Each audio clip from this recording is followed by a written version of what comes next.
लक्ष्मी एक middle class family में पैदा हुई थी, लेकिन उसके सपने मिडिल क्लास लोगों जैसे नहीं थे। उसको महंगे महंगे चीज़ें खरीदने का शौक़ था। उसकी शादी एक मिडिल क्लास परिवार में हुई। उसका पति करण उसे बहुत प्यार करता था। मैंने आपको बोला था मुझे एक अच्छी सी बनारसी साड़ी दिलवा दो।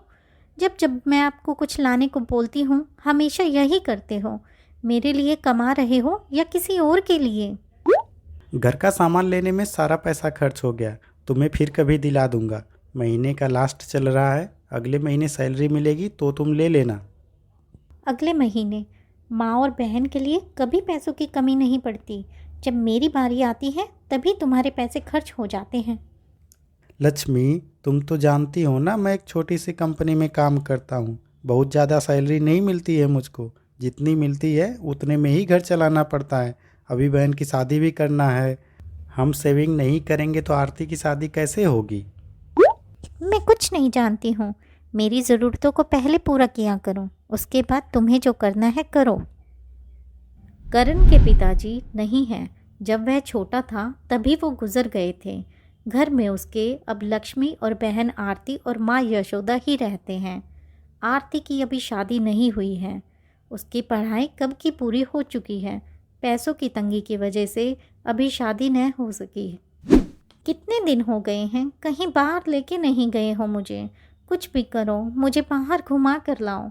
मैं एक घर में रहते रहते बोर हो गई हूँ। ठीक है, हम कल ही पिकनिक पर चलते हैं। माँ और बहन को भी बोल देना, पूरा परिवार घूम आएगा। तुम्हें मेरे साथ जाने में कोई प्रॉब्लम है? अब माँ और बहन को भी साथ ले जा रहे हो? लक्ष्मी, तुम तो बाजार जाती रहती हो, लेकिन वो लोग कहीं नहीं जाती हैं। इसी बहाने सब घूम लेंगे। और हाँ, खाना घर से ही पैक कर लेना। एक तो कितने दिन बाद बाहर जा रहे हैं और ऊपर से घर का खाना मेरे बस की नहीं है। तुम कहीं बाहर से ही पैक करा लेना। और याद है ना, मुझको बनारसी साड़ी चाहिए। इस बार कोई बहाना नहीं सुनना मुझको। ठीक है, जैसा तुम चाहो वैसा ही होगा। अगले दिन ही पूरा परिवार तैयार होकर पिकनिक के लिए निकल जाता है। करण रास्ते से ही कुछ खाना पैक करवा लेता है। फिर वो लोग एक पार्क में चले जाते हैं। पार्क में काफ़ी भीड़ होती है। इन लोगों के बगल में ही कुछ दोस्त मिलकर वो भी पिकनिक मना रहे होते हैं। लक्ष्मी की नज़र एक लड़के पर पड़ती है। पहनावे से तो वो बहुत अमीर दिख रहा होता है।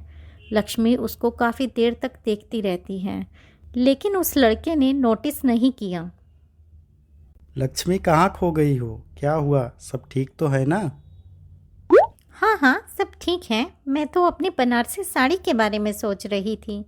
अगर पहले दिलाए होते तो आज मैं उसी को पहन कर आ रही होती। ठीक है, तुम्हारी बनारसी साड़ी भी दिला दूंगा। पहले यहाँ पर सब खा पी कर ख़त्म करो, फिर चलते हैं मॉल में। भैया भैया, मुझको भी एक सूट चाहिए। हाँ हाँ, ले लेना। मैंने मना किया है क्या तुम्हें? सब लोग अपना खाना ख़त्म करने के बाद वहाँ से निकल जाते हैं। शहर में एक बड़ा मॉल था। करण भी सभी को उस मॉल में लेकर पहुँच जाता है। सब लोग शॉपिंग कर रहे होते हैं। तभी लक्ष्मी की नज़र उसी लड़के पर पड़ती है जो कुछ समय पहले पार्क में बैठा था। लक्ष्मी का विचार उससे बात करने का होता है, लेकिन सब लोग साथ में होते हैं, इसी वजह से वो बात नहीं कर पाती है। इधर शॉपिंग होने के बाद सब लोग घर आ जाते हैं। घर आते ही लक्ष्मी बोलती है, क्या ज़रूरत थी आपको आरती को सूट दिलाने की? मुझको और कपड़े लेने थे, उसकी वजह से मैं और नहीं ले पाई। इतना सारा तो खरीदी हो, फिर भी तुम्हारे लिए कम है? हाँ कम है, और जो गहने लिए हैं उसके लिए वो नहीं लेते तो उसमें मेरी कितनी और साड़ियाँ आ जाती। आरती की शादी करनी है, थोड़ा थोड़ा करके ही सब कुछ इकट्ठा होगा ना। ठीक है, तुम कल बाजार चली जाना। जो तुम्हें कम रह गया है उसको ले लेना। अगले दिन ही लक्ष्मी फिर से शॉपिंग के लिए निकल जाती है।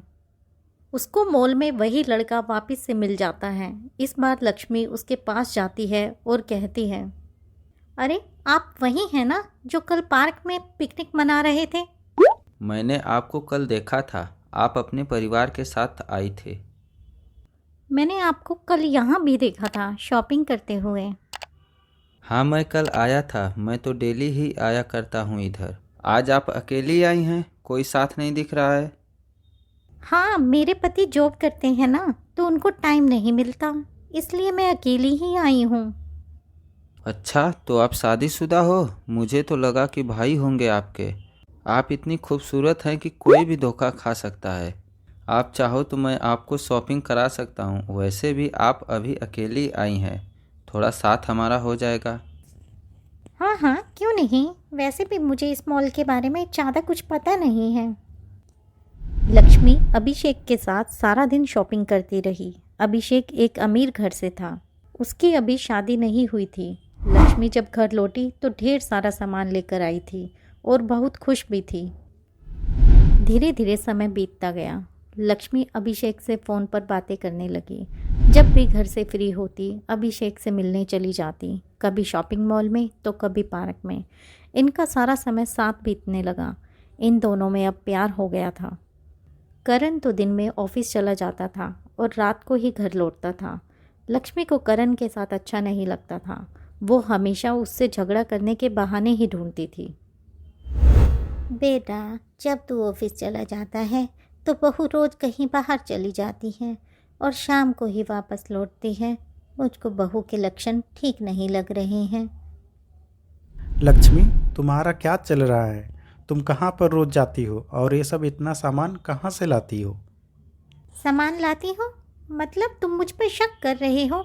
देखो, अगर तुम्हें मेरे साथ नहीं रहना तो साफ साफ बोल सकते हो, ये सब मेरा है, मुझको गिफ्ट में मिला है। करण और लक्ष्मी में काफ़ी झगड़ा बढ़ जाता है। लक्ष्मी सोचने लगती है, अगर करण को छोड़ देगी तो अभिषेक से शादी कर लेगी। अभिषेक बहुत अमीर है। एक दिन लक्ष्मी अभिषेक से बोलती है, अभिषेक, मैं तुमसे शादी करना चाहती हूँ। अब तुमसे अलग नहीं रह सकती हूँ। क्या तुम मुझसे शादी करोगे? हाँ, ज़रूर शादी करूँगा, इसमें कोई पूछने वाली बात है? लक्ष्मी अभिषेक का जवाब सुनकर बहुत खुश होती है, लेकिन अभिषेक का ऐसा कोई विचार नहीं होता। वो तो बस ऐसे ही बोल देता है। अगले दिन ही लक्ष्मी करण से तलाक के लिए बोल देती है। करण को लक्ष्मी की बातों पर यकीन नहीं होता। तुमको समझ में भी आ रहा है तुम क्या कह रही हो? तुमको तलाक भला क्यों चाहिए? मुझको कुछ नहीं पता, मुझे बस तुमसे तलाक चाहिए। मुझको तुम्हारे साथ अब और नहीं रहना। मैं तुम्हारे साथ खुश नहीं हूँ। मैं तुमको तलाक नहीं दे सकता हूँ। अभी आरती की शादी नहीं हुई है। कल को उसका रिश्ता होगा तो लोग पूछेंगे, उसकी शादी में दिक्कत होगी। तुम्हारी बहन के लिए मैं अपनी ज़िंदगी क्यों बर्बाद करूं? तुम्हारी बहन, तुम समझो। करण लक्ष्मी को बहुत समझाने का प्रयास करता है, लेकिन लक्ष्मी समझने को तैयार नहीं होती है। उसको तो बस करण को छोड़कर अभिषेक के पास जाना था। करण अपनी माँ से इस बारे में बातें करता है। माँ, लक्ष्मी मुझसे तलाक मांग रही है। मैं क्या करूँ? मुझे कुछ समझ नहीं आ रहा। अभी आरती की शादी भी नहीं हुई है। कल को आरती की शादी होगी तो उसमें दिक्कत होगी। देखो बेटा, अगर एक लड़का किसी लड़की से दूर हाथ छुड़ा कर जाए तो वो लड़की उसे रोक सकती है, वो लड़का रुक भी जाएगा। लेकिन एक लड़की अगर लड़के से दूर जाए तो वो हाथ छुड़ाने से पहले ही जा चुकी होती है। बेटा, अब तू कितनी भी कोशिश कर ले, बहू अगर हाथ छुड़ा रही है तो वो जा चुकी है, वो नहीं रुकेगी। जाने दे उसको। करण अपनी माँ की बातों को समझता है और उसे तलाक देने के लिए तैयार हो जाता है। लक्ष्मी को तलाक देकर कहता है, लक्ष्मी, तुम्हारा नाम लक्ष्मी होकर भी तुम मेरे घर की लक्ष्मी नहीं बन पाई। जाओ, तुम अब आज़ाद हो। लक्ष्मी तलाक के पेपर लेकर अभिषेक के पास जाती है। देखो अभिषेक, मैंने करण को छोड़ दिया, अब हम शादी कर सकते हैं। तुमने तलाक देने से पहले मुझसे पूछा था? मैंने तो उस दिन बस ऐसे ही बोल दिया था। जब तुम अपने पति की नहीं हो सकी तो मेरी क्या होगी? नहीं नहीं अभिषेक, ऐसा मत कहो। तुम्हारे कहने पर ही मैंने करण को छोड़ा है। अब मैं कहाँ जाऊंगी?